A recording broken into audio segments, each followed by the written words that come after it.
Romit, we are live now, yeah? Yeah, noted. Teams will be back in a minute.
Welcome everyone to the semi-finals of the first ADR ODR International Online Mediation Competition.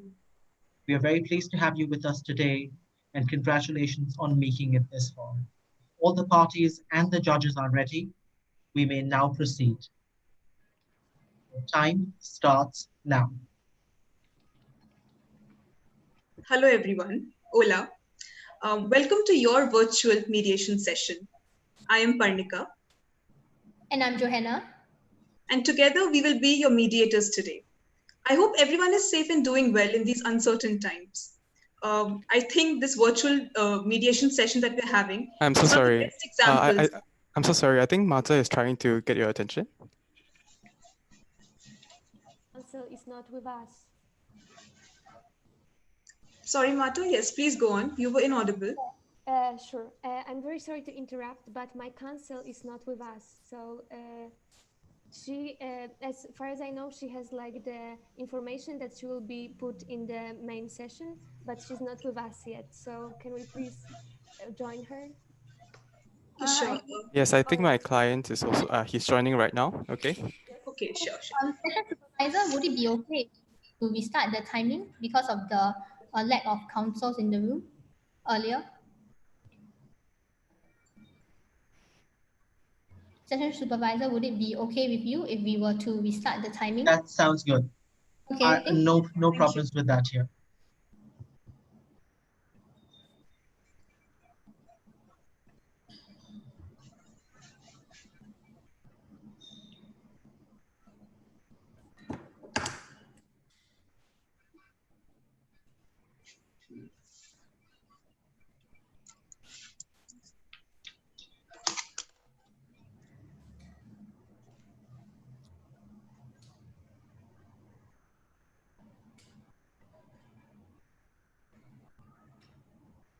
Are we ready to go? There's nobody in the waiting room. We don't have anybody in the breakout rooms either. Is everybody in one place now?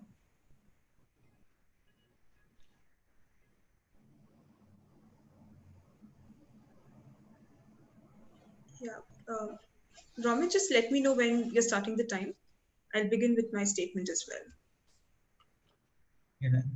Your time starts now. Hello everyone, Hola.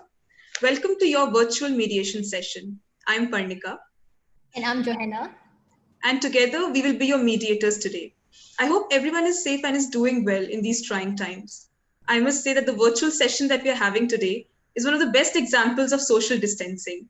Before we proceed, I'll just like all of you to quickly introduce yourselves, address your respective roles, and confirm your authority.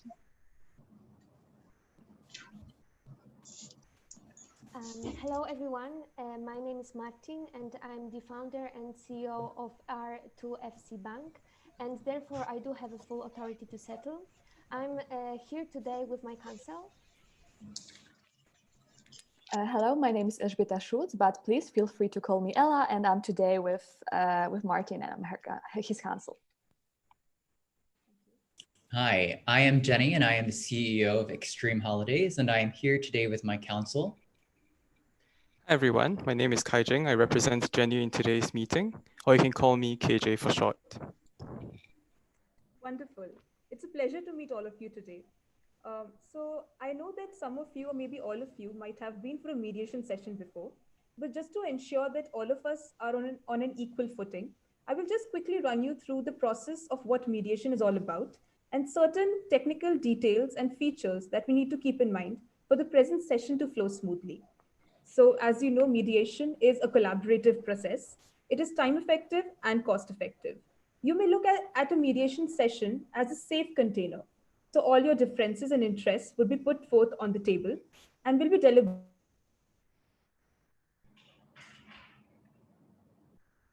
I'm sorry, I think there was some miscommunication now. I couldn't hear you, Parnika, and I still can't hear you.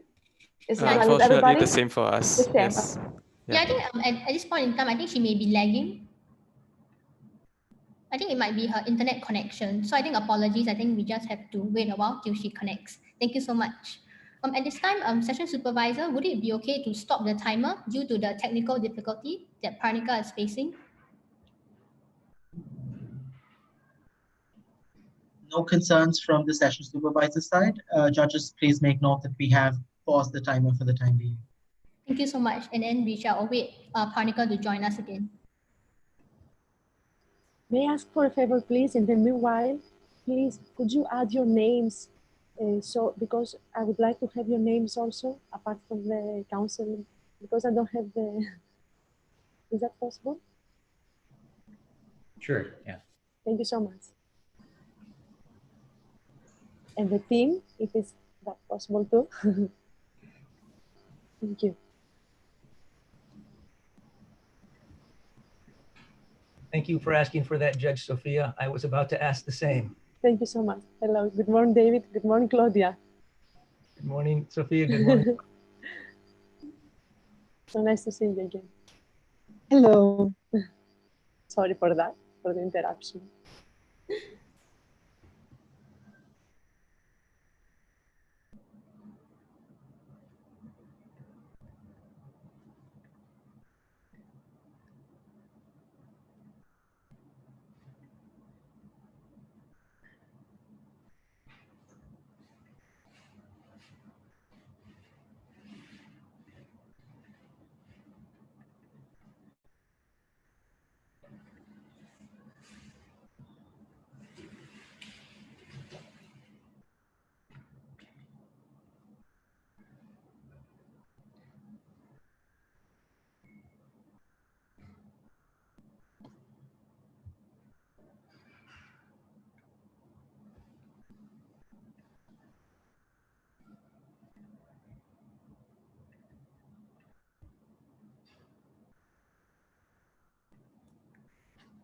I haven't been able to see our co-mediator rejoining thus far.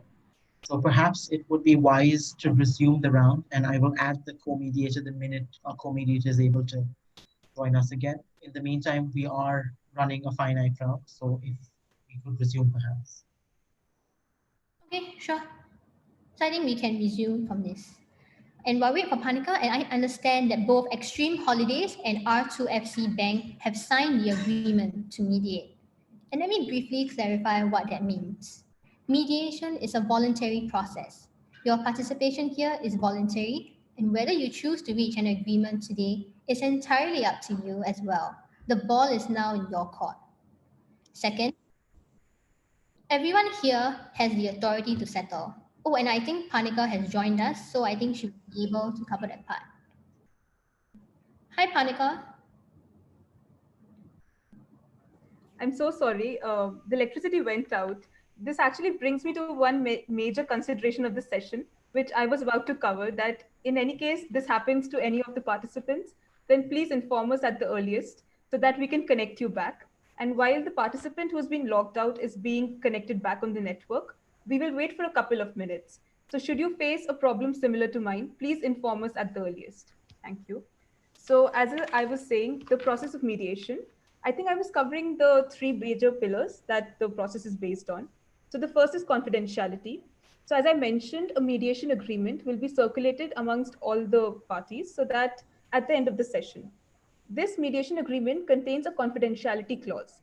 So since we've agreed that all proceedings in this session will be kept strictly confidential and cannot be used in a court of law, the parties are required to sign the mediation agreement.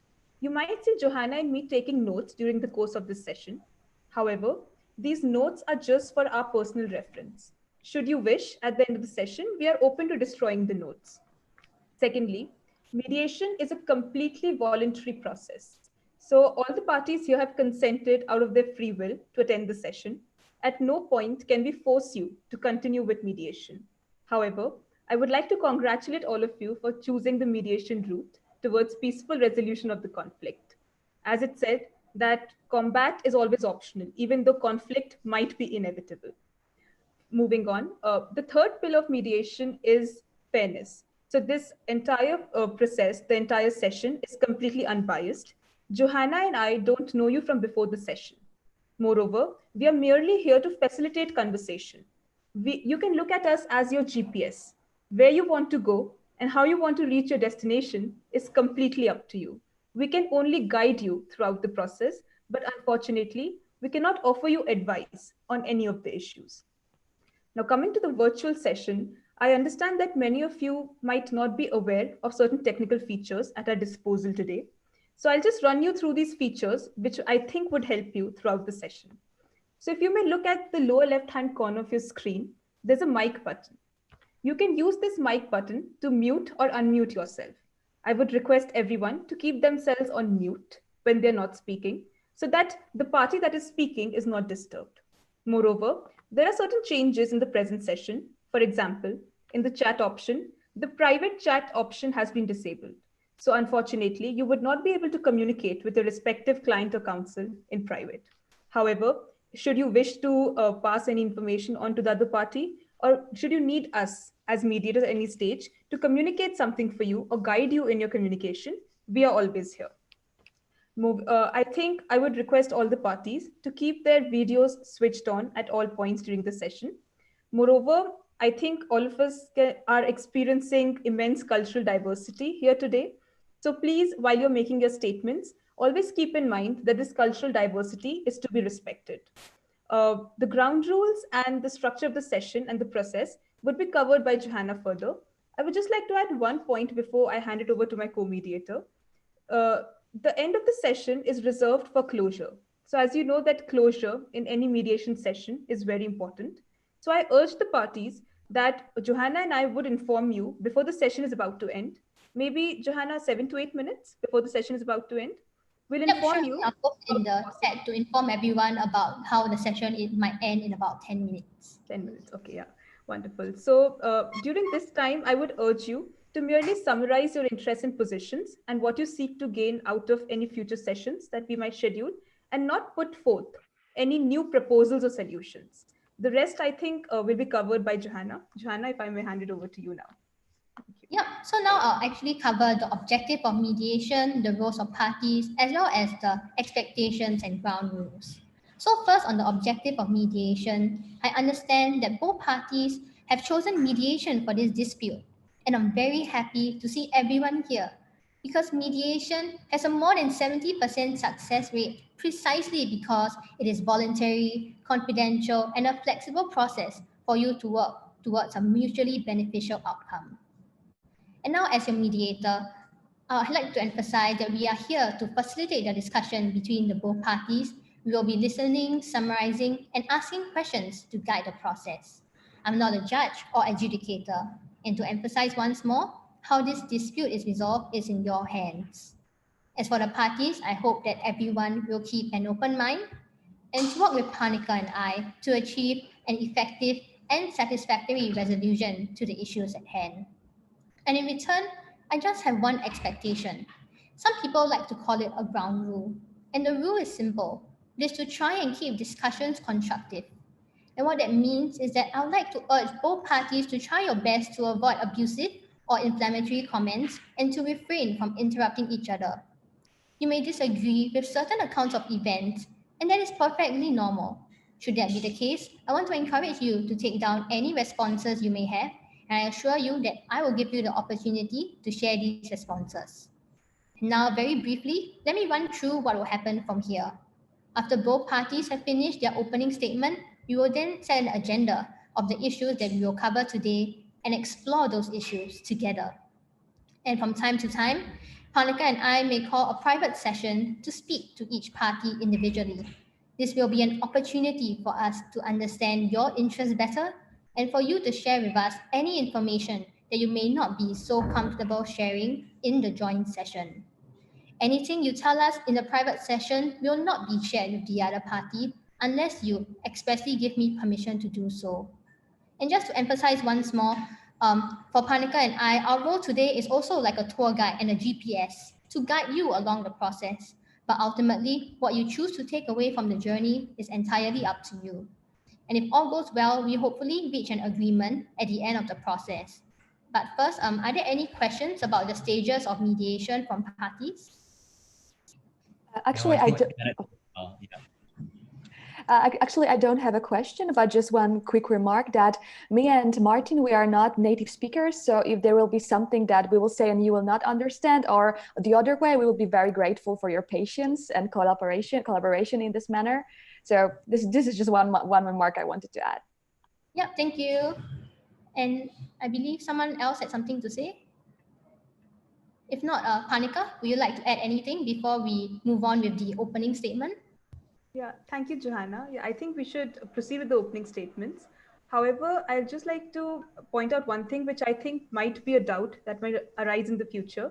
So Johanna mentioned that we'll be calling private sessions with the parties should we sense an impasse or maybe the conversation not going further. So in this case, I'll just run you through the technicality that we'll be using to conduct the private session. So as you can see, there's a breakout room option. We have talked to the session supervisor. So when the party requests us for a private session or we request for a session with the party, the other party will be invited to join this breakout room.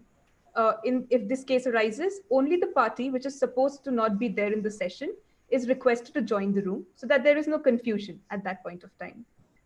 If there are no further doubts, I think we now request the requesting party to proceed with their opening remarks. Thank you. Yep, so we'll start with party A. Thank you so much. KJ, Jenny, we are really glad that you came here today to this virtual room. Parnika and Joanna, thank you so much for your introduction and setting such a friendly atmosphere. I believe that with a little bit of your help, we will have a very productive conversation. As I mentioned at the very beginning, on a day-to-day basis, I am a lawyer, but I would never underestimate the power of mediation. I saw a number of sessions ending up with a settlement beneficial for both of the parties, especially in cases like today, where we have to deal with exceptional circumstances and when the relationship matters, as parties know each other for a very long time. I am aware that my role today is different than in court. First of all, I am here to support Martin and interests of R2FC with my legal knowledge and to make sure that any agreement that will be reached today will be fully enforceable and within legal framework. I am sure that together with KJ, we will manage to explain all of the complexities of legal institutions that may come on our way. We are meeting today because of a new promising cooperation between old friends and two young and creative companies that was affected by exceptional circumstances, COVID-19 pandemic that turned the whole world upside down. I believe that Martin, as a founder and CEO of R2FC, is a person and as a person involved in the whole project is the best suited to tell a little bit more about the whole situation from the perspective of the company. So Martin, would you mind? Sure thing. Thank you, Ella, so much for your introduction. And thank you, mediators, for your warm welcome and all the guidelines. Well, Jenny, it's so good to see you after all of those years. You mediators, you may not know, but we've studied together, and I truly wish that we've met in way more pleasant circumstances. Well, let me express my gratitude for your invitation to mediation and the opportunity to meet you today. I asked my lawyers to fight for the refund, but when you offered mediation, Ella explained me the whole process, and now I'm confident that in this surreal reality of coronavirus we've been put in, by far the best thing is to sit together and openly talk about problems and opportunities we have. Therefore, I pin up all our hopes on today's meeting, and I truly believe that we will find a solution. Well, for the sake of mediators, I would like to briefly present my perspective on the story. However, before I start, Jenny, let me say that I am truly sorry that you are right now in a difficult situation. I know for a fact that the tourism industry was hurt very badly because of coronavirus. And as your old friend, I wish you get back on track very, very soon. Mediators, you may not know, but I founded startup R2FC Bank, which is a fintech bank. It took me some time to find my way as I studied a bit on Harvard and then I moved to UK to fulfill myself in financial technologies. What I truly cherish is youth and dynamism. And that is why also I truly admire your business, Jenny. I'm also aware that even in technology business, people are always the biggest value. What I truly the most is actually my employees. We don't only work together, but we also spend our free time together. And I wanted to bond with them and make sure that they feel really appreciated. So I decided to send our employees with their families for the full package holidays. And I was truly excited to go with them. And then everything went smoothly until it wasn't. Nobody could have expected that the worldwide pandemic will turn everything upside down, as Ella mentioned. And right now, my situation is just miserable. Out of sudden, I had to reduce the workforce from 500,000 to 175, and my revenue was down by 78%. It was just devastating for me. But what upsets me even more is that people that I work with on the day-to-day basis are in really bad mental condition. Some of them were infected, some other lost their nearest. It is a nightmare, Jenny, and I strongly believe that nobody deserves that. Well, Jenny, I don't want to play games with you. I want to be honest. Right now, I need a cash flow to save my bank and to try to restore my employees. Those almost 2 million won't cover everything, but the essentials. I was actually relieved when you wrote me that you would consider the refund if you had a cash. As Ella told me in mediation, creativity is the key. So I am happy to think outside the box and to find a way to encounter the obstacles of the lack of cash that we both have. Well, Jenny, you know me. I am a reasonable man, and I do everything with hands-on approach. So we may sit opposite each other today, but I do not perceive you as my opponent in this mediation. I would like to ask you to join me so we can fight together against our common enemy, the crisis that was caused by coronavirus. Well, Jenny, I'd love to hear more about your current situation. Just before that, let me ask Ella to give you some legal perspective on the situation, so then you have a full picture of our situation. Thank you. Ella? Thank you, Martin, for sharing your perspective of the whole situation. And as Martin mentioned, just a few words when it comes to legal perspective. I think it will just give us a common ground, what we have to deal with today. So Martin, on behalf of R2FC and you, Jenny, as a representative of Extreme Holidays, enter into a contract for tourist services. The payment was supposed to be around 2 million euros, and there was supposed to be around 1,000 participants.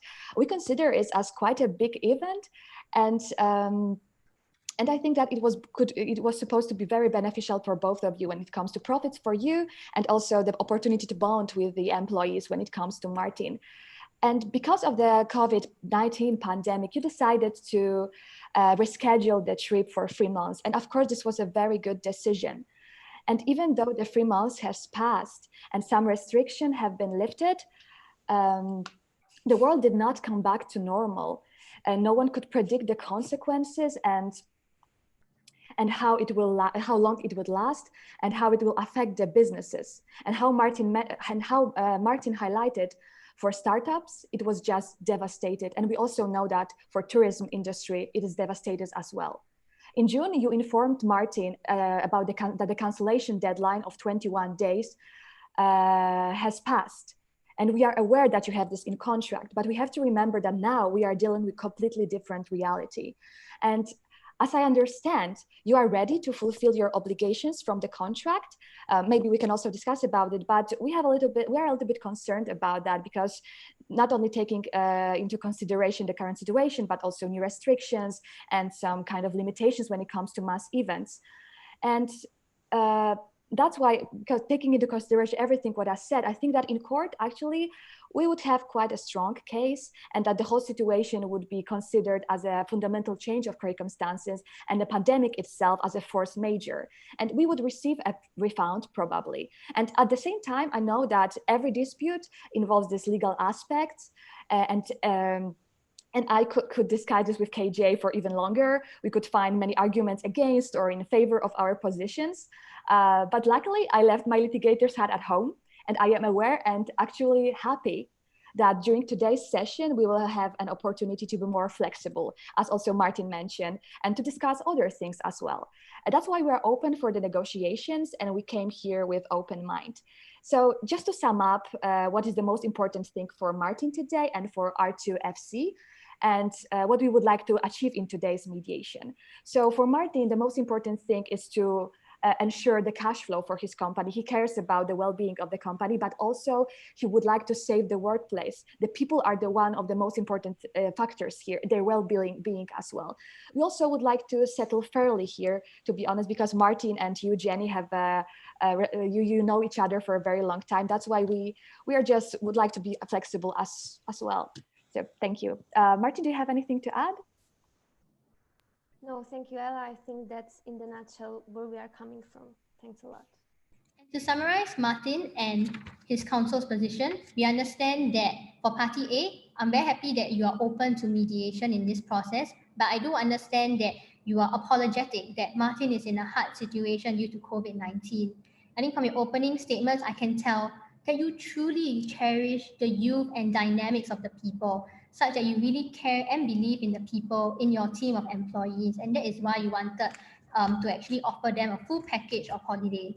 However, due to circumstances, your revenue dropped by 78%. Thus, a very key interest for your client is how about the cash flow issues, such that you're able to sustain your company, to sustain R2FC's fintech bank, as well as to cover the cash flow so that you can cover the basic essentials for your remaining 175 employees as well. Martin and counsel, would that be a fair summary of what you have said? Yeah, thank you very much for summarizing that. I may just clarify that where I care is like to save as many workplaces as possible. So I'm here like to fight not only for myself, but also for my people as much as strongly as possible. Thank you very much. Thank you for clarifying your interests. And now that we have heard from Party A, can we now hear from Jenny and KJ on this matter? Yes, Certainly. Joanna, before we move on to the responding party, if I may just ask something. So Martin, Ella, would you be okay with us putting forth your interests on the whiteboard at this point? I think if we can, put forth all the interests that we're discussing on the whiteboard together, I think the other party would also know the key concerns that have been raised, and that will help us in the agenda setting in the future as well. So if that's okay, I'd just like to point out that anything that we put on the whiteboard here today is something that all the parties should have consented to. So should you see any interest or any agenda, which is something that you would not like to discuss, or maybe something you would like taken off the table, please inform us as soon as possible. Thank you.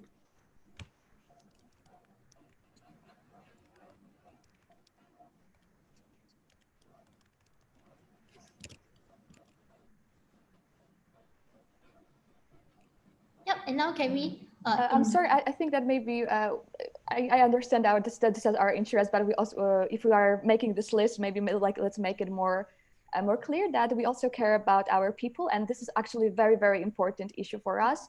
So saving, actually we could put a saving workplace.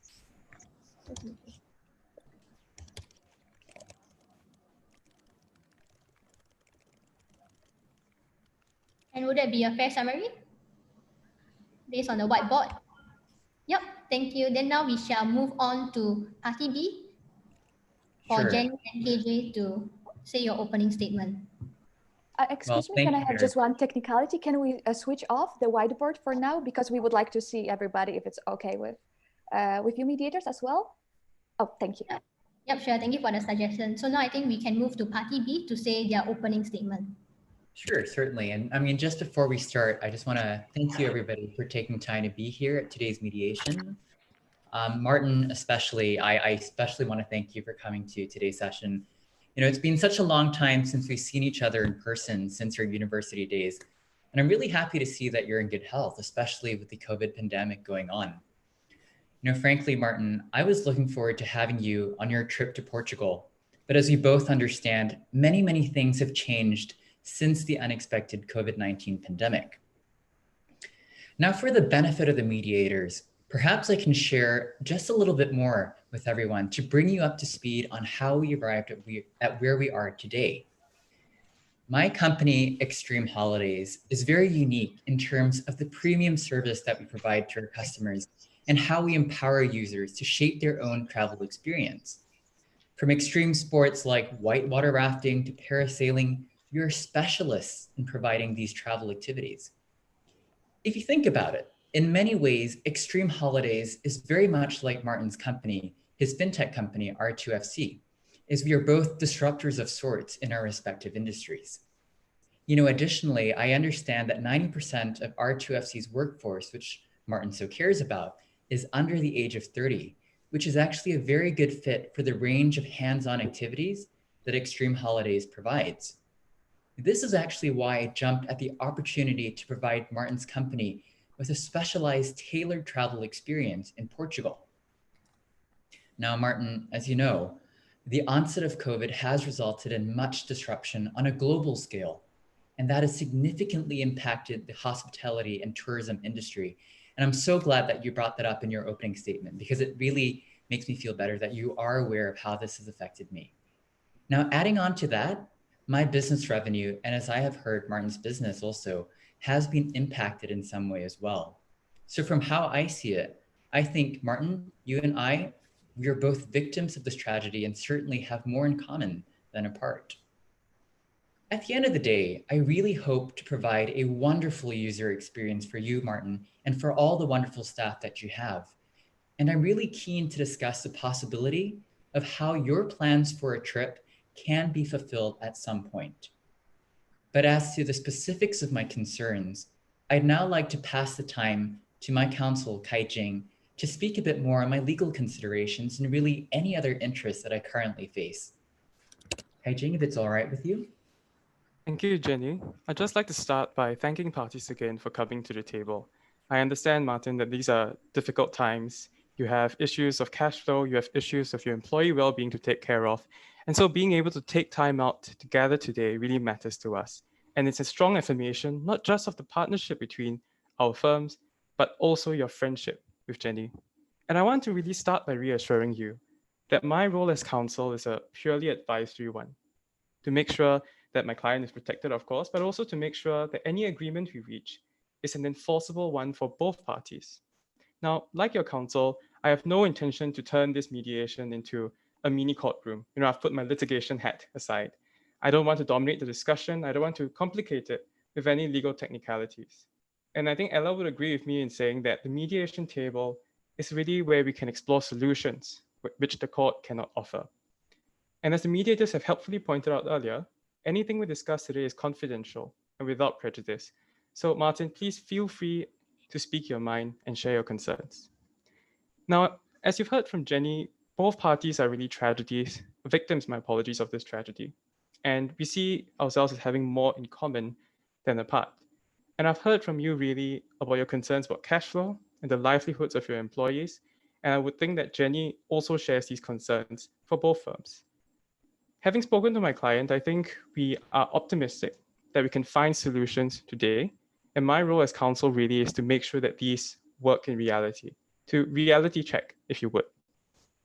The difficulty, however, with finding any solutions to modify any travel package is that every sport or travel offering involves a myriad of parties and a web of contracts.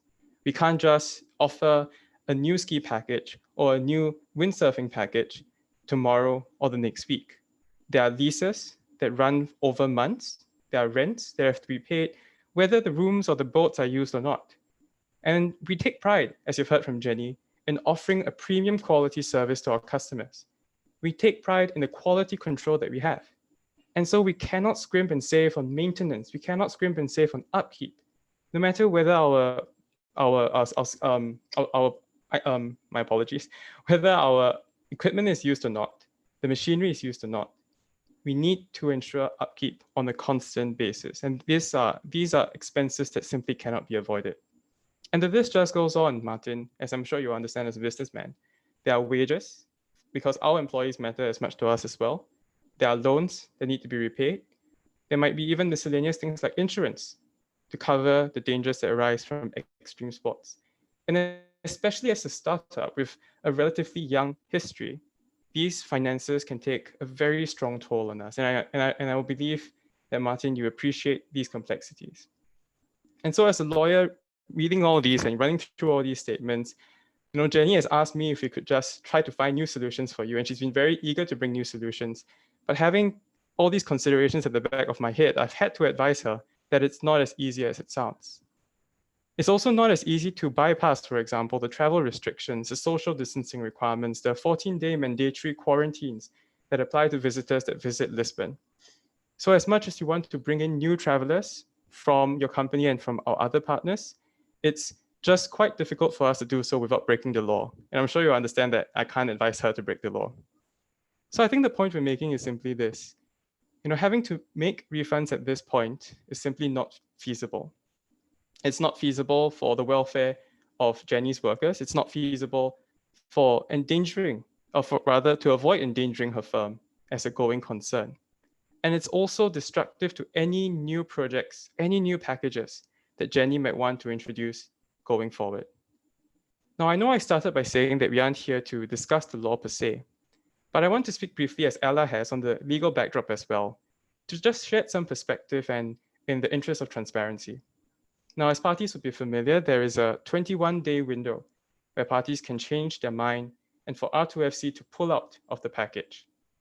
And this is a clause that really works for both parties because it gives Martin some flexibility in deciding whether to pull out a package even after signing up for it. But it also, of course, protects our interests as well, because we do need time to inform our partners if we do make any last-minute changes. And all I want to note is that even though parties did meet in March to renegotiate the contract, this 21-day notice period was never changed. And I think that's a clear sign that parties wanted it to remain. And the fact that, well, Martin, you didn't manage to invoke it in time suggests that termination is off the table. But I really don't want to fixate on all this, and I believe Ella talked about force majeure, and I totally agree with you that we could go on for hours discussing the intricacies of this. But as stressed earlier, mediation is not the place to trash out these arguments. It is for us to find common solutions that best succeeds to the interests of both parties.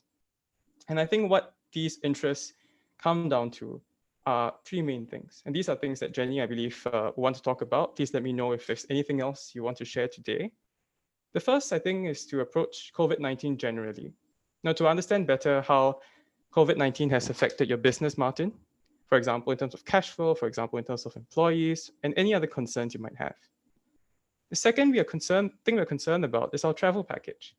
You've spoken about the mental well-being of your employees, and I think Jenny spoke also about how our company's offerings can do a lot to improve the welfare of people.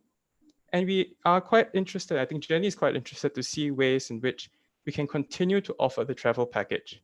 Maybe not now, maybe not in its current form, but sometime and in some place. And finally, we want to look to the long term. Now, I understand that this is a long-lasting friendship between the parties, and I believe we want to understand whether extreme sports sees some kind of role whether your company sees some kind of role for extreme sport as we go into the future. Thank you.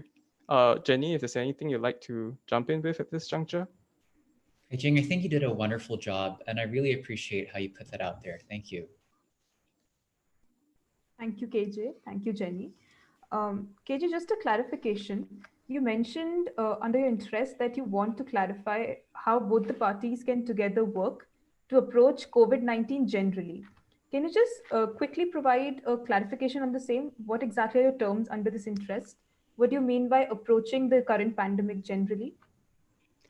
Thank you, Panika. I think what we are trying to do with this first point is really to better understand Martin's position and Martin's concerns. Our parties haven't been speaking for some time, and it would be good if we could just both flesh out any concerns that we have before we try to look to further solutions specific to the travel package.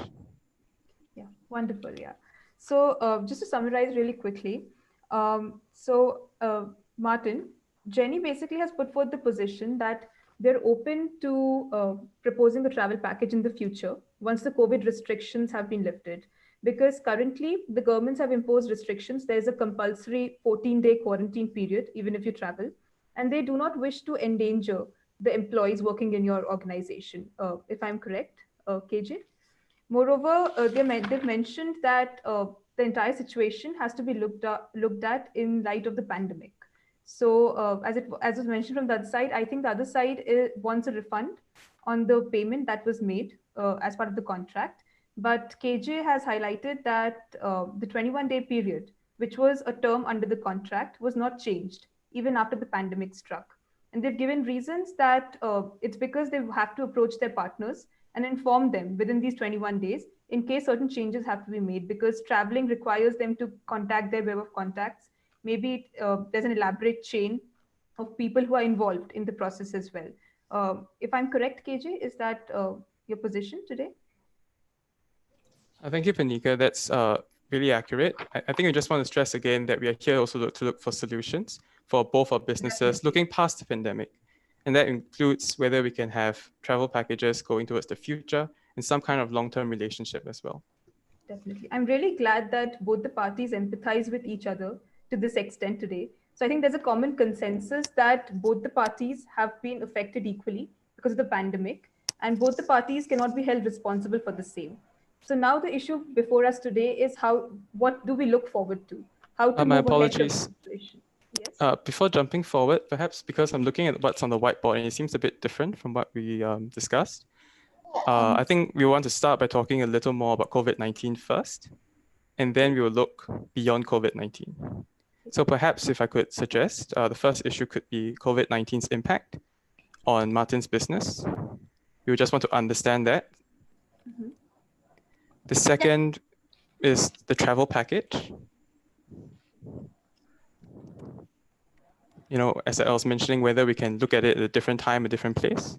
And then finally, that future relationship moving forward after COVID-19. Thank you so much. Thank you, KJ, for the clarification. But do note that whatever interest that is set on this table does not reflect any order of importance. It's merely just a list for parties as well as the mediators to track parties' interests. So I think as you summarize, the main interest that Jenny has is about the COVID-19's impact on Martin's business, the travel package for solutions after COVID-19, as well as future collaborations with Martin. Is that correct?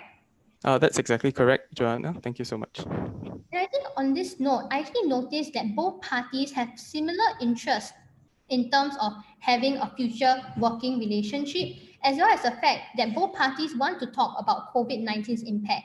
As you can see that Martin is interested to talk about the cash flow issues that Martin is facing. Jenny is interested to talk about COVID-19's impact on the business in terms of its financials.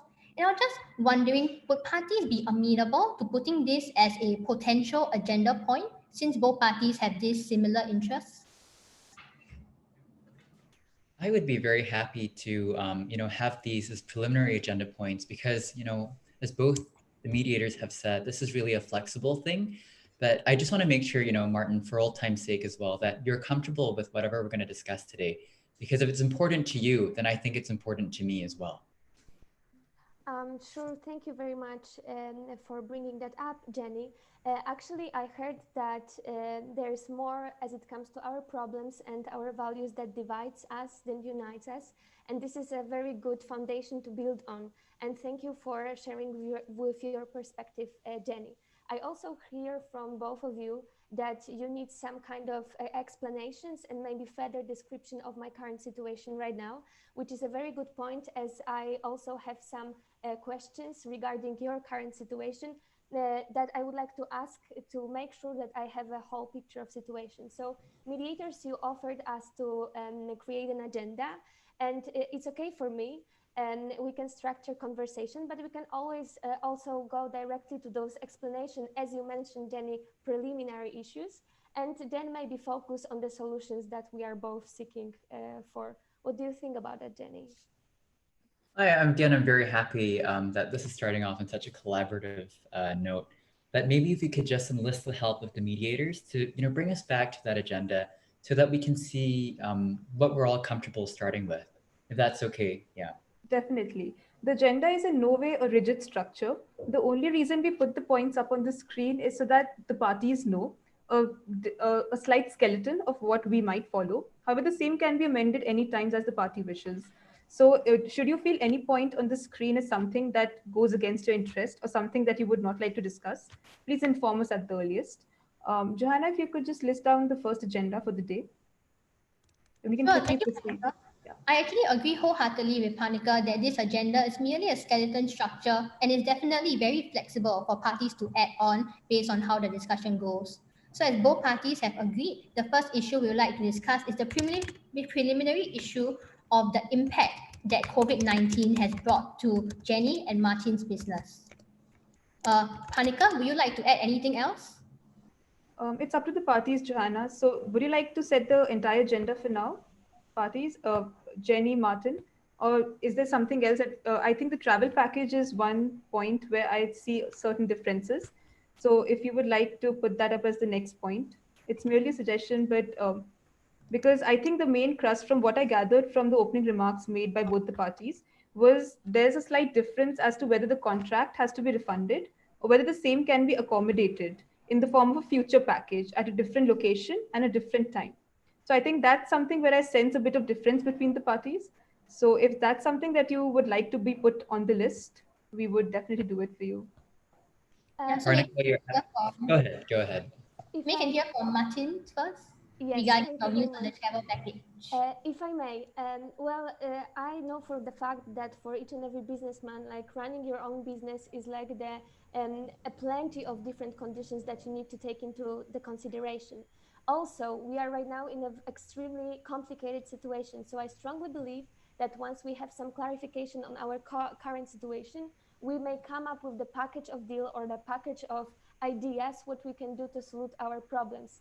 Well, we can obviously put the travel package on agenda, as well as like ways to, for example, make sure that our employees will be carried about.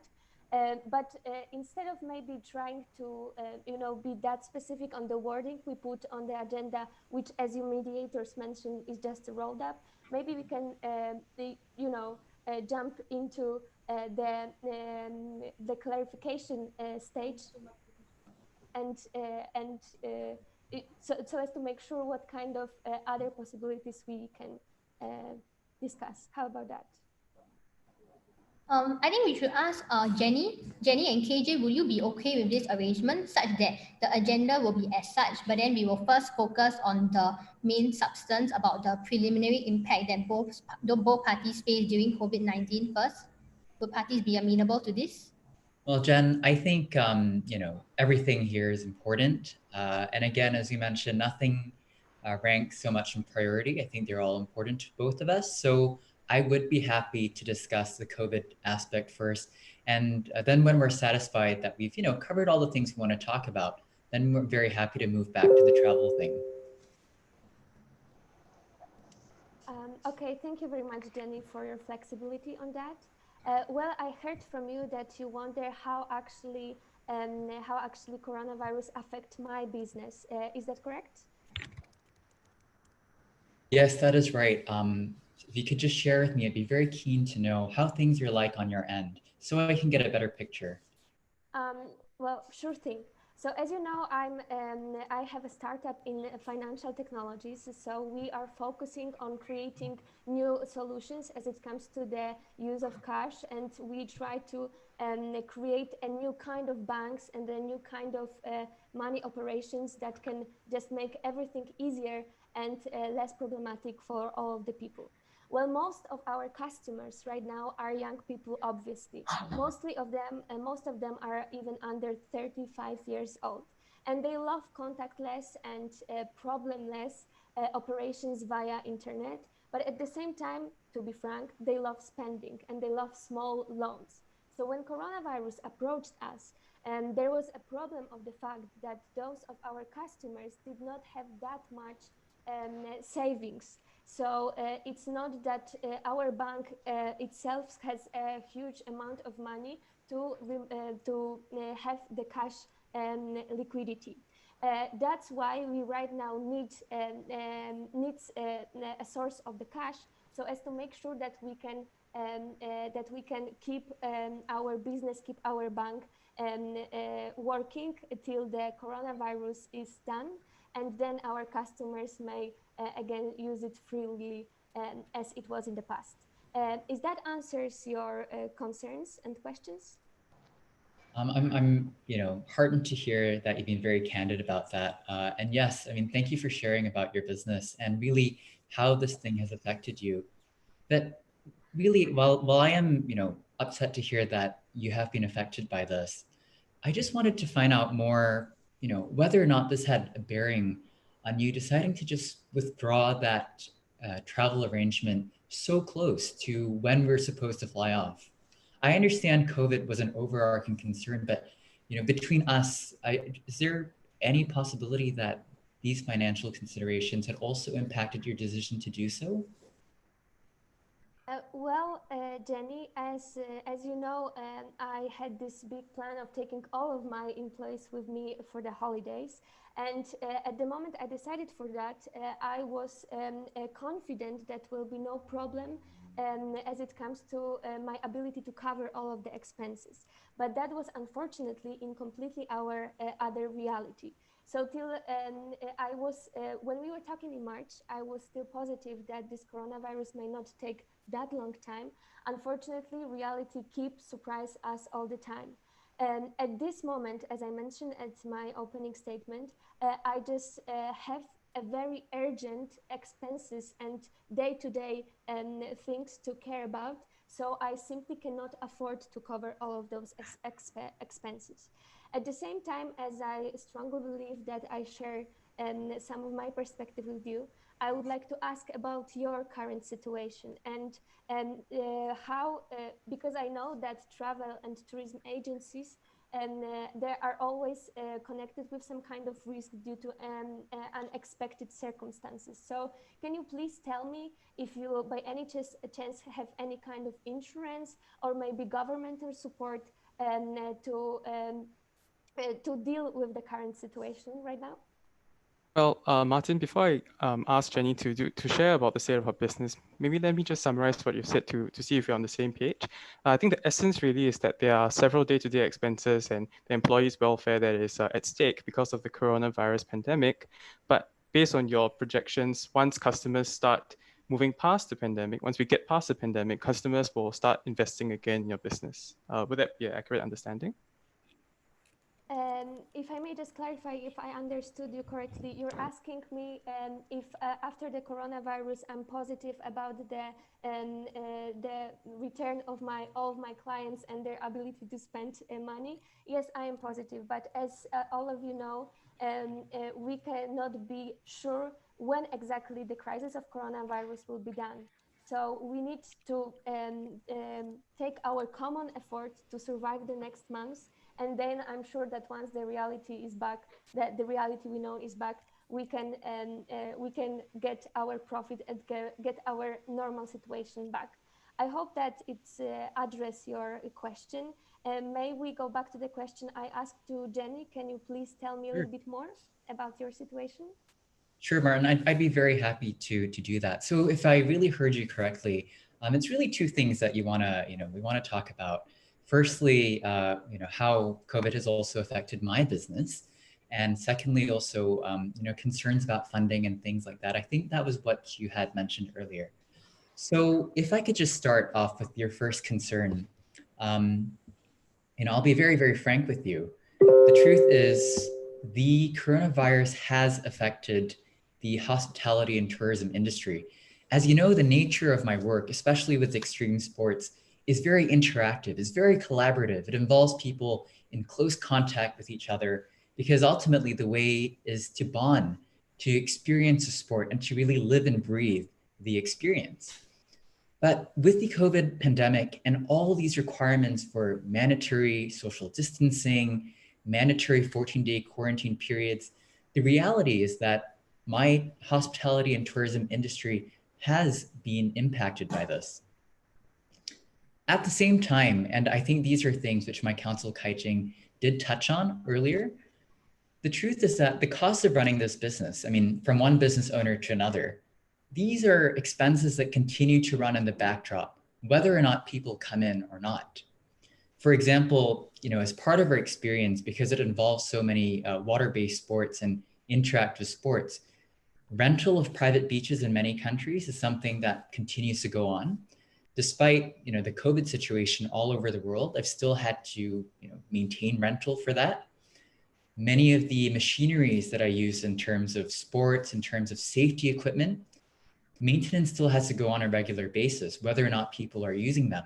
Because as I mentioned to you, my company prides itself on quality service and top-notch standards. So I also want to prioritize safety and the well-being of people who use my equipment. Just to add on further, I have a lot of other fixed equipment like boats on rent, other fixed leases. And yes, I did want to touch on this thing. You mentioned that people are very, very important to you. The employees that you work with are important to you. And I totally agree because we are only as good as the people who come behind us in our business. As an individual, there's only so much we can do. The team is really what makes us run. And in all these different countries where I have operations, I operate in the UK where you're based. I've got operations in France, the US, and Canada. The truth is I have to employ many local people on a day-to-day basis, and prevailing government regulations mandate that I cannot simply terminate contracts. I simply cannot withhold payment. And I understand because these are workers that come here in good faith to work with me and rightly receive what they are due. So I think that addresses the first part of your question, which was, how COVID has really affected me. But in terms of the second part of your question as to whether I'm affected in terms of funding. Yes, the reality is that business is not great for both of us. We've seen an irregularity in the way in which your traditional business is run. But at the same time, I'm also happy to report that with news of this vaccine slowly becoming developed, with certain countries, not just in Europe, but around the world, slowly beginning to reopen their borders, and with governments talking about interstate and inter-country travel, I am happy to say that I have seen a slight recovery in terms of demand for tourism and hospitality services. And in fact, I've even got inquiries for bookings for the coming year in 2021. So really in view of that, although yes, I am mindful of certain financial constraints, but I am happy to share with you that at least I do see a little bit of light at the end of the tunnel. Jenny, if I may interject, Martin, if I may just interject for a moment. I just had a clarification from Jenny. Jenny, you've mentioned that you're in touch with people who are developing the said vaccine. I just wanted to know do you have access to these vaccines being developed? Parnika, I'm sorry, but I think you may have misheard what I said. What I was saying is that we have seen increased business confidence, increased travel confidence as there is global talk. Just turn on the news. There's global talk of many countries and many organizations developing and trying to work towards a vaccine. I wish I knew somebody personally who was developing a vaccine, but the truth is that this is something which has provided a recent uptick in business for us. Does that clarify your question? Yeah, that's why I asked for the clarification, because I thought that you were trying to relate it to maybe a future travel package. So I just wanted to clarify it before handing it over to Martin. So yeah. Before handing it over to Martin, Parnika, I'd like to add a few words before Martin speaks. I think we have said a lot during this discussion. So I think just to sum up, in terms of the cash flow issues that Jenny is facing, would it be right to say the cash flow goes in terms of the maintenance of the facilities because of the fact that you value the safety of your customers and business, along with the fact that you also have to pay for the employment of the workers that you have already employed so far? Would that be a correct sum up, Jenny? That's a good indication of what I said. Yes, Johanna, thank you. Okay, Martin, we can now hear your views regarding the issue. Yes, thank you very much. And thank you very much, Jenny, for your clarification. Well, I expected nothing less from you than the highest quality of the service you provide. And I also know that you care about your employees, your team, and the local people. And I'm also positive about the fact that you see the light in the tunnel, and you hope that the tourism will be back on track soon. But at the same time, I would like to ask you to answer the question that I put a couple minutes ago. And maybe at this moment, you can share with me with some information about the possible insurance that you may have or some governmental help, which can, for example, be partially the solution for our problem. Do you mind answering? I think sorry, Jenny, before you answer this one, to see that I think we seem to be moving to the second agenda point, or maybe our possible solutions moving on. So can I just clarify with parties that we are now done discussing the preliminary impact that is surrounding both companies in COVID-19? Can I say that technically, just for to check the list off, can we say that at least we have settled and clarified the impact between both parties? Well, I truly believe that we initially discussed like our current situation right now. For me, it's also essential thing to know whether Jenny can count on any kind of support from the government and insurance, and then I think I would have the full picture of the situation. So may I ask for the answer, please? Well, Martin, I think it's good for me to step in here since you talked about insurance and the government support. I believe you understand. I don't really want to bring up the contract too often, but there's no insurance coverage for this contract. I'm not sure if this is your question. So unfortunately, the short answer to that is no. As to government support, we are of course actively seeking every possible means of support we can. But you also understand that extreme sports is probably not the top priority of the Portuguese government at this point in time. But I do find this an interesting question because I understand that the UK's Financial Control Authority is actually quite active in assisting the fintech sector. So I was wondering if, and likewise, there's any government support on your end. KJ, thank you so much. I think that we are moving a little bit more into a legal area, so I will let me step in. And thank you so much also for clarifying when it comes to the insurance. That was quite important for us because as at the very beginning, we also care about cash flow for the R2FC. And when it comes to some governmental support, of course, there are some options on the table. But we would like to maybe discuss it with the mediators if it's possible. And so we can maybe move to this private meeting. If it's not a problem with Jenny and KJ. Well, yes, definitely, Ella. I think we should move the other team to the breakout room for the same. Yes, ma'am. Wait, I think before we move to the breakout room, I think at this point in time, I also actually also wanted to call a caucus session as well, so that we can also move forward the discussion, since I think everyone is happy with the fact that we already settled the impact of COVID-19 and we're now moving to options. So I think to further expedite the process, then I think we can then go into the breakout rooms. But let us hear from Martin as to what he has to say. Yes, thank you very much. I'm glad to move to another stage of the negotiations for sure. But as and also thank you, Ella, for pointing out the fact that there are some ambiguities that still need to maybe be discussed. But as I promised you, Jenny, at the very beginning, my openness and ability to talk with you openly, where there are in general the possibilities to apply for the grant, for example. But as you mentioned, these are the possibilities that we are seeking for, and everything what is connected with the money for the government is conditional and uncertain. So I would like to provide some of the clarifications for you that at this moment, yet we haven't obtained any additional grant. I hope that does clarify our situation, and if we Yeah. can move to caucuses. Yes, just a very short remark. Thank you both, Ella and Martin, for clarifying. I understand there's some uncertainty, and I'm sure you have a productive caucus. I was just wondering also, mediators, whether you would like us to focus, by us, I mean Jenny and myself, to think about any particular issues as we go into the breakout room. For example, would you like us to start talking about options, such as the travel package that we were talking about earlier? I'm afraid, KJ, before we have the session with Martin, we cannot tell you what you should be deliberating upon. And we are here merely to guide you through the process. So, as I mentioned earlier, we cannot advise you in any aspect related to the issues at hand. But definitely, I think after we've had the sessions with both the parties, we would have a clearer picture of where we are moving towards. Because I think for the last 10-15 minutes, there's just been questions from both the sides regarding certain clarifications, which have been answered to a great extent by the parties as well. But now we sense a certain impasse because we have reached a saturation point wherein the queries are not being answered further.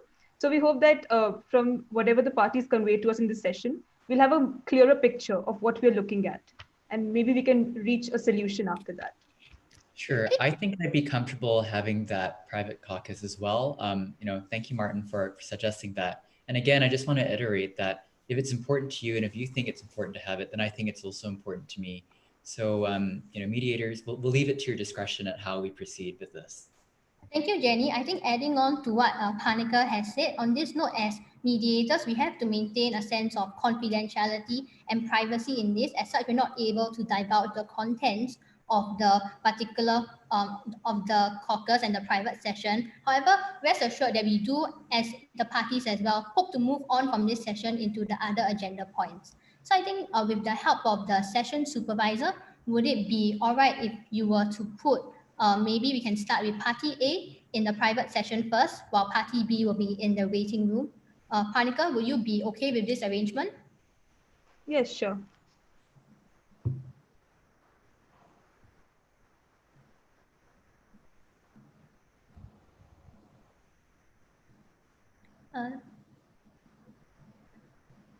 So when the invite to join the breakout room comes up on the screen, party A, please do not click on it because you'll be transported to the breakout room.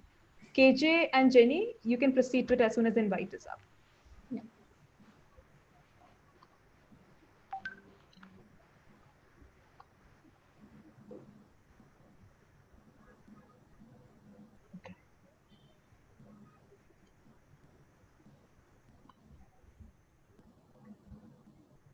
Session supervisor, sorry to interrupt, but will you be all right if you put party B, Jenny, into a breakout room?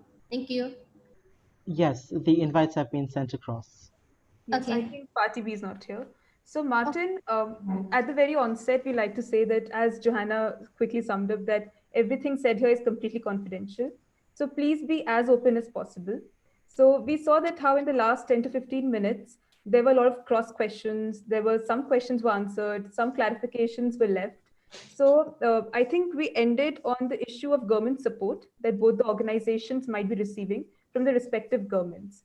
From what I understand, the main issue here is you want to know each other's financial position right now as to which company is in a better position to go ahead with their financial commitments. They have raised the question that they cannot actually refund your money, which is 50% of the entire contract amount, which I think was the first installment, because they have to, even though the travel packages have gone down, they have to maintain their regular equipment. So the operational expenses are high, plus they have to pay their employees. So what do you think is the way forward? How do we take it forward from here? Yes, thank you, Parnika, for your explanation, for your summing up. Thank you so much. Well, I think that it was very important for us to clarify some of the things. And I always was a great admirer of Jenny's eloquency and diplomacy. But right now, I think that it's a stage of our negotiations when we as a businessman should go into and discuss some more concrete solutions. Well, I would like to, what I would like to ask you mediators to help me is to indicate whether Jenny is able to pay any kind of cash right now. So what I'm seeking for from this mediation is to get some cash influence so I can use it for keeping my business running. So if you may please, maybe in your private session, get to know whether whether she is willing or open to discuss any kind of refund. Okay, I think that would be really putting our discussion forward. And what is more, I would like to use this caucus to give you the full picture of our position right now. Well, there was a topic of the government support due to the coronavirus, and we truly hope to obtain such a help from the government. But the money that it would be given to us will be given at the beginning of January 2021. So it's not a solution for the problems that we have right now.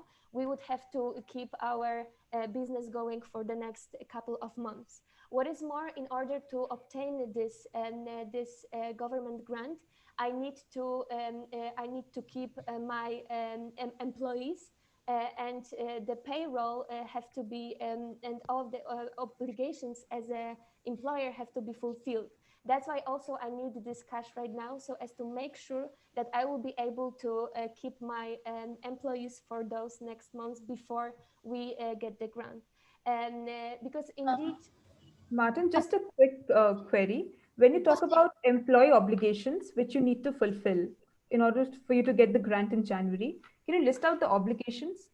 What exactly conditions you need to meet? Along with Panika's question, can you also tell us more about the government support and like whether you've been receiving it for this year in January 2020? Have you received this government support as well? So I think maybe address the employment obligations as well as more details on the government support.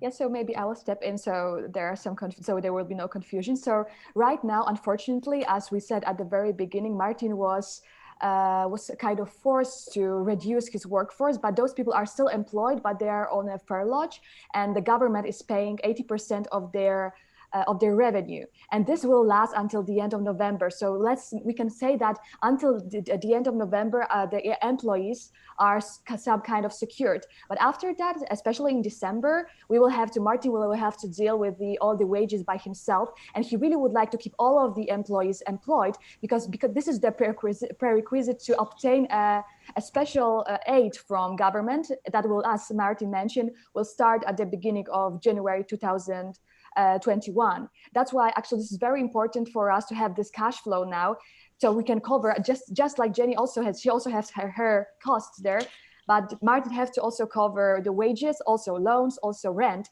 just the basic things that are part of every business. And it's very important for us to have this. And we would like to keep it very confidential that until November, actually the situation is quite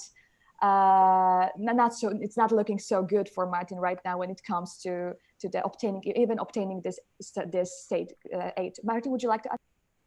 Yes, thank you, Ella, for stepping in and making sure that we do not have any legal differences in our understanding.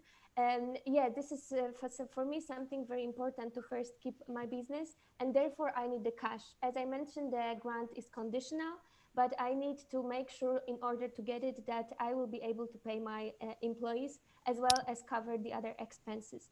So this is why we need this information, whether at any way Jenny is ready to cover some of the refund. Obviously, we are not coming here only with the expectations. We prepared a couple of creative options and a couple of ideas for our future cooperation, thanks to which maybe the cash flow from Jenny into our site can be easier. So we're also Martin. pleased to... Martin, thank you. I'm sorry I have to cut you short because we're running out of time. And just one clarification, you mentioned earlier that if I could indicate to you whether Jenny has the required cash flow requirements to meet your commitments. I'm sorry, but since whatever she discloses to me in the private session would remain confidential, I would not be in a position to disclose the same. However, I would recommend that once the main session commences, you put forth this query to him as well. I can help you facilitate the conversation with him, and maybe your needs are something that can be mutually met. So just to summarize in about 30 seconds, basically you have to maintain your operational expenses, including wages of your employees, the rent, even payment of loans, till you get the grant in 2021. And right now your main demand or your main interest is to encourage Jenny to pay you the amount of the contract, because if you do not receive the amount, then you won't be able to cover these expenses. Am I right? Yeah, even if I get the full refund, it will still cover only essentials. So I do hope to get as much money as possible for sure. And yeah, that's obviously I'm aware of your obligations of confidentiality, and I would never want you to break that. What I ask is like you to facilitate the session, or maybe Jenny would be okay also with that to disclose this to us. So please indicate that. And Martin, do you have any alternative in mind in case of this does not work out? Do you have any other alternative in mind? I'm sorry, but the caucus has yes. Sorry, I think the private session has ended. Maybe we can address this in the joint session later, because I think we really want to make it fair to both Team B as well, so that we give everyone 7 minutes. Yes, I understand, Johanna, but Martin could not have disclosed this in the main session. So I just wanted to know in a private capacity if she has an alternative in mind in case it does not work out. But yes, definitely. I think we should call it the other party now.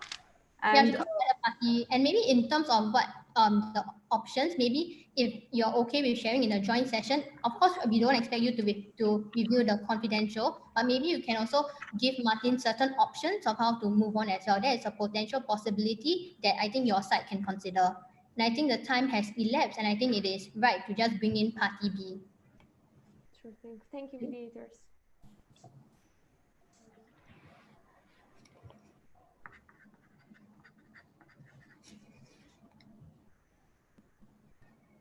Session supervisor, would the time be paused while party B will enter the main room and then go into the breakout room? Party B is here and your breakout room transition should be instantaneous, so no time being paused. Okay, thank you so much. Okay, we shall wait for the breakout room to open.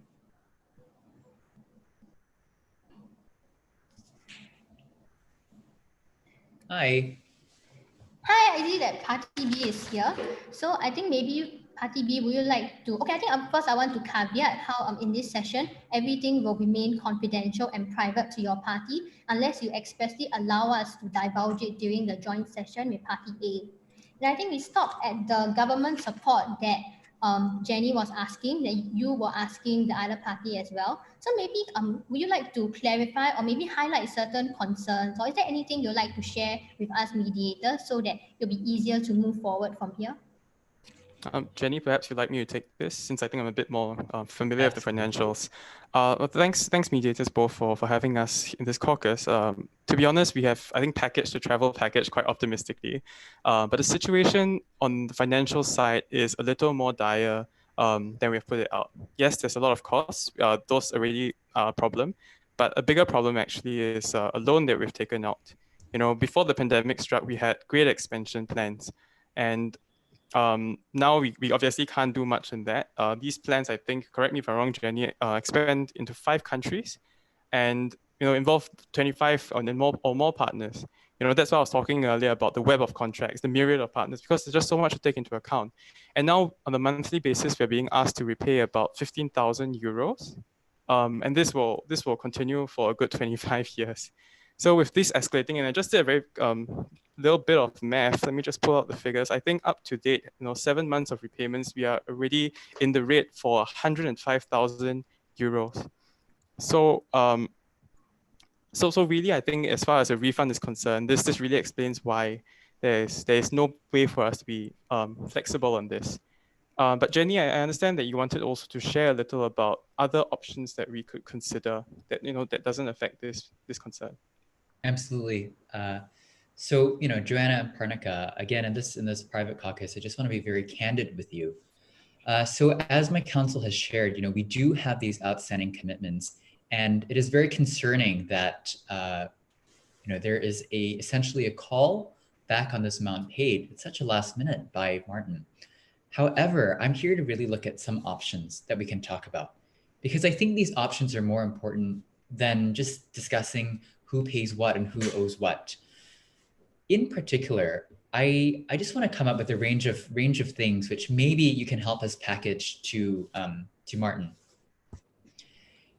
Recently, as things have been developing, I have been working with a number of high-end ski outfits in Canada and Europe, and they've been able to offer me actually a very attractive and very nice winter skiing experience. This can take place in 2021. And I think it would be something that I would like to offer to Martin to see if he would be willing to take an alternative trip. So I understand he initially wanted to go to Portugal, but again, COVID has changed where he can go and the nature of the activities that we can now offer. So one option I'm proposing, just to make myself clear, is a skiing winter experience in Canada or Europe. And in fact, I also just want to mention here that because we have operations in the UK and because Martin is based in the UK as well, I was thinking that one other option could be to offer him a domestic travel package. You know, he may not be able to travel outside of the UK because of certain COVID restrictions and the 14-day quarantine, but perhaps looking at whether he could apply the amount he's already paid and use them as some form of credits, like transferable credits for another trip that he could use within the UK. So these are just, yeah. Oh yeah, sorry. Thank you for being so frank with your ideas. But I think I just have one clarification. I'd just like to ask about the domestic travel package. How are the details like in terms of the time frame and in terms of the equipment? Panika, would you like to add anything? Yes, thank you, Johanna. Actually, I was going to ask the same question because the domestic package, it might be of a different cost than the first installment, which is already pending. So regarding the price of the domestic package, is that something that you would like to keep it open to negotiation? Or do you have any particular figure in mind which can be proposed to the other party? So again, before my counsel steps in, let me just address. It seems like you have two parts here. In terms of the fine details, again, I believe I'm really at the option generating and idea generating stage, but I'm very happy to go into more details when and how the COVID-19 pandemic progresses. Because again, being very honest with you, it would not be fair for me to propose something right now to Martin and give him that 100% assurance despite the situation changing day by day. But as the situation progresses, I'd be very happy to come back and work out more of the finer details on domestic travel or winter travel or any alternative travel package, depending on how COVID progresses. Kaijing, is there something you should just add at this point? Yeah, Jenny, I'm really glad that you're thinking of arriving at options that can address the current situation. However, I think I'm obligated to ask you, since even in the main session, when the travel package was proposed to the other party, there were certain concerns raised regarding the uncertainty of the current pandemic, when it would end, and they were quite reserved when it came to acceptance of the offer. So we did not have further discussion on that offer. It wasn't listed on the agenda at that point of time. So given that, I do appreciate you coming up with options, but given that these options, because if I can see, all these options are for 2021, and all of them entail a future package where this installment money can be adjusted to a future travel trip. However, if the same is not accepted by the parties, as was slightly communicated by them in the session, what I felt, do you have any other option in mind that can address the situation right now? Do you have any other alternative? I think also adding to Panika, I really want to thank you for the option generation. And I think one question I would like to ask is also, would you be willing to share this information to the other party in a joint session?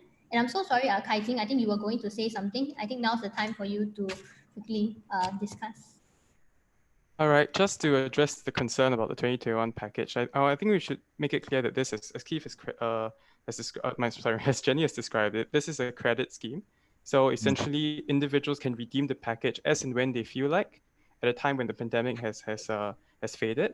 And so I think that flexibility helps. If it helps, I think in terms of the payment for this package, if there's any additional costs that are incurred, this can come at a later date. I think that's what we can extend as a matter of goodwill, right? To move the payments for any additional costs, any difference in the price to a later date. Jenny, would you have anything to add to that? Absolutely. I'm very happy to extend this goodwill to them because, Martin and I, our relationship goes back even before our commercial engagements. So I think just coming back to all the finer details that you were mentioning, really when we talk about other options and how flexible we can be, the truth is that, on behalf of Extreme Holidays, we're very happy to be flexible in how we work out these packages and how we work out these minor details. Because as I mentioned, I have a lot of operating costs that goes in the background. And when Martin pulled out of that agreement at the very last minute, despite knowing that there is a 21-day period for him to do so, the reality is that by that point, I had already incurred a lot of upfront costs in trying to secure the equipment for their trip in Portugal, for maintaining workers in Portugal, for checking safety equipment. And all that is cost which is fixed. And all that is cost which was really contingent on the trip to Portugal. So I do hope that you can understand that refunding Martin down to the exact dollar and cent would also not be very fair on my end, because I've already incurred all these costs in anticipation of Martin actually proceeding on the trip. Thank you, Jenny. I'm afraid that the private session has to come to an end, but let me summarize your point of view. For Jenny, you do have outstanding commitments such as the maintenance fees that you have talked about, and thus you're hoping to not refund and propose an alternative. It is the domestic package in 2021, which will act as a credit scheme for Martin so that it will help to offset the payment such that you do not have to refund the cash to Martin, but instead give him the alternative of another travel package in the future. Would that be a fair summary? I think that is a fair summary of what I said. Kai Ching, do you think I've missed out anything at this point, or if we're okay with what's been said? I think we're okay with what has been said. Thank you. Thank you. Then we shall end the private session, and now we'll invite back Party A.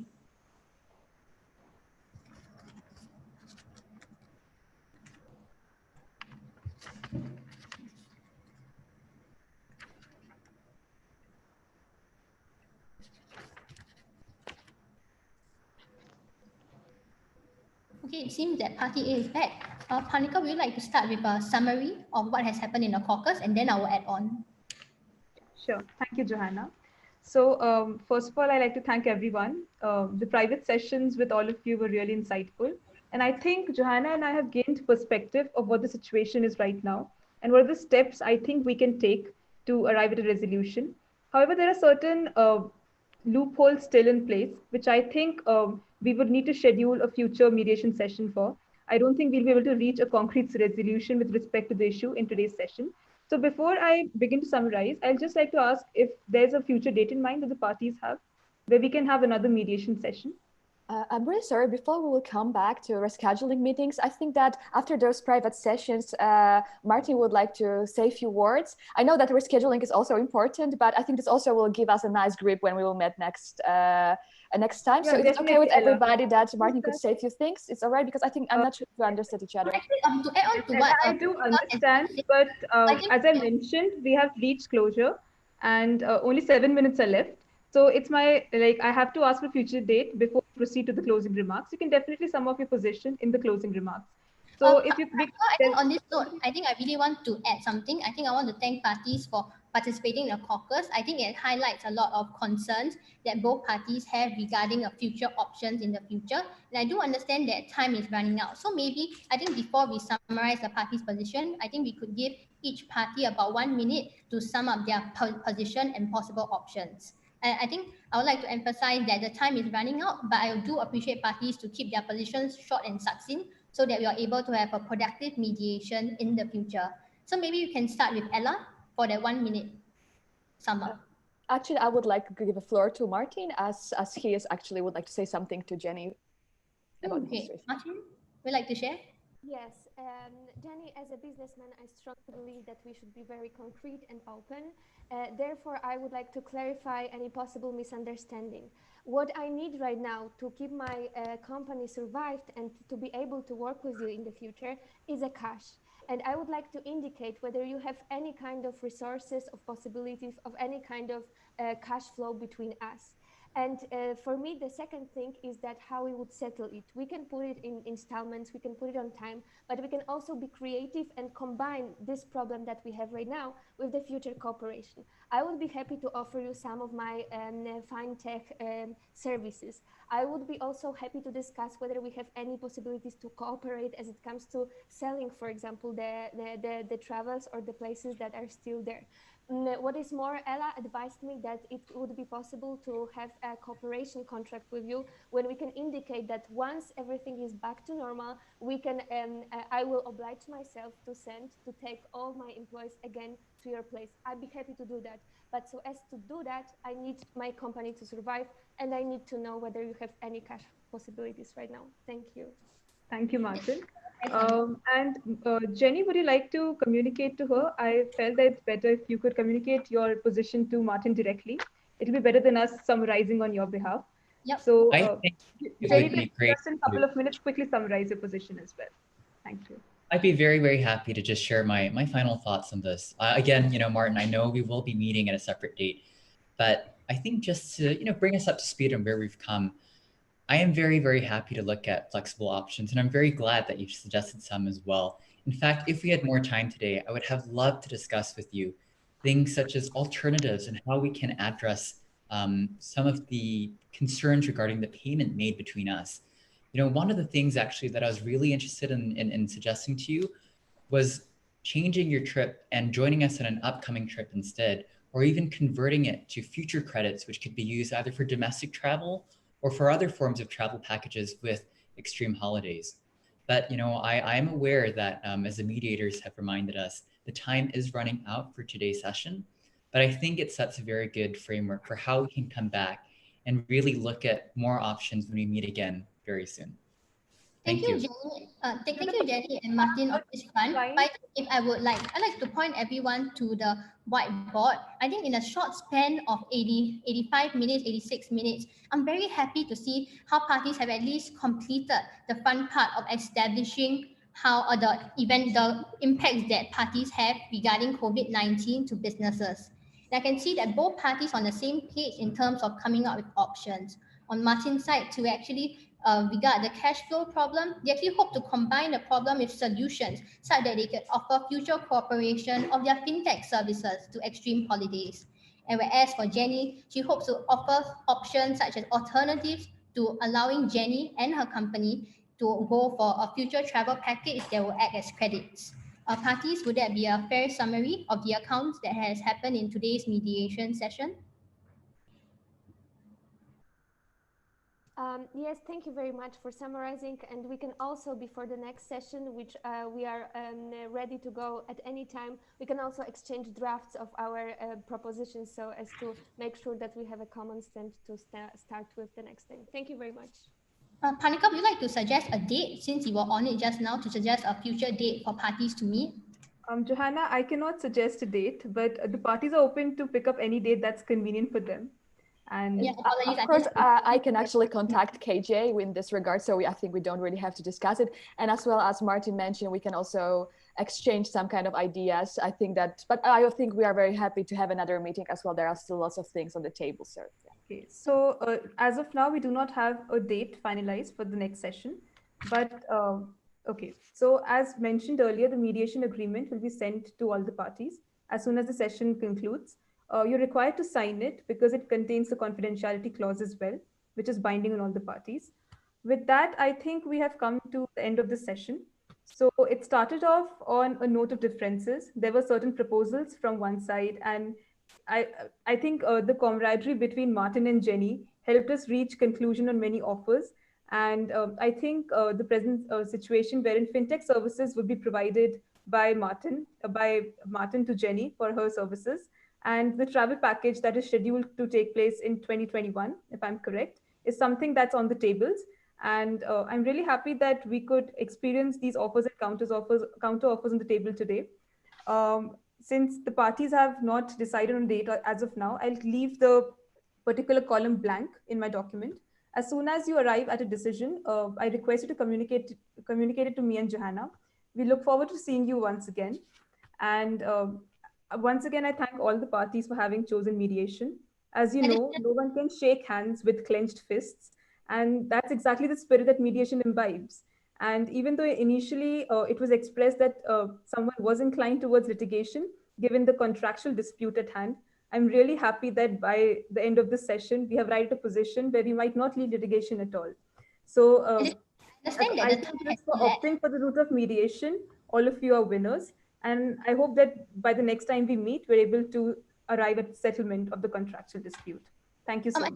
In addition to what Panika has said, I understand that the session has ended. However, I really would like to thank parties for cooperating with each other and going through mediation. Because as Panika and I have expressed, it is through mediation that allows parties to have a mutually beneficial solution, such as it's win-win and all parties will be able to achieve a settlement that they are all agreeable to. And this also helps to sustain the future working relationship that Jenny and Martin has as well. So thank you for coming to today's mediation session.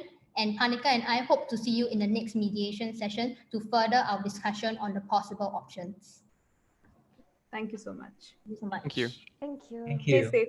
Yeah, stay safe. Congratulations to everyone for ending this round with seconds to spare. Thank you so much for joining us today. Observers, thank you for being here. Participants, thank you very, very much for this engaging round. To the bankers in the room, thank you for loaning your time. And to the Adventure Travel Company, thank you for taking us on such a wonderful journey for an extremely exciting and riveting round. We will now give the judges 10 minutes in which to score their results, and you will wait in your breaking rooms for the same. Post that, we may reconvene in the main meeting room for up to 15 minutes of feedback. Please feel free and welcome to ask the judges any questions that you may have. Besides that, please do not forget that the final results will be announced at 5:30 Dubai time in the general meeting room. That's the regular general link that we followed for all announcements. With that, thank you very much for joining us again, and we hope you had an enjoyable time. Romit, do you mind if we take a group picture while everyone's still looking quite fresh? Please look at your camera. Absolutely. Pictures. And just a couple more. Thank you so much, everyone.